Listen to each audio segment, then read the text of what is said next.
Day 50 challenge. So, నిన్న తీసుకున్న సెన్సెక్స్ నుంచి పొజిషన్స్ అన్ని క్లోజ్ చేశా. సో, కింద క్లోజ్డ్ పొజిషన్స్ ఏవైతే ఉన్నాయో అవి.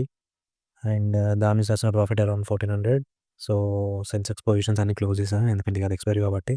ప్రీమియం ఆల్రెడీ 411 వచ్చేసింది కాబట్టి. ప్రెజెంట్ అయితే నిఫ్టీలో ట్రేడ్ తీసుకున్నా. అండ్ రేంజ్ వచ్చేసి ఇది 26,100 నుంచి 26,350 మధ్యలో రేంజ్ తీసుకున్నా. అండ్ చూద్దాం సాయంత్రం వరకి ప్రాఫిట్ ఎలా ఉంటదో నిఫ్టీ నుంచి. మీకు సపోర్ట్ చాలా important. Please to subscribe. So, present అయితే ప్రాఫిట్ 2600 అలా ఉంది. అండ్ ఇప్పుడే ఒక చిన్న అడ్జస్ట్‌మెంట్ చేశా. ఇలా మోడిఫై చేశా. 26,300 నుంచి 2650 ఈ లెవెల్. 26,300 నుంచి 2650. సో, ఒక 50 పాయింట్స్ కిందకి జరిపా అంతే సింపుల్‌గా. సో, చూద్దాం.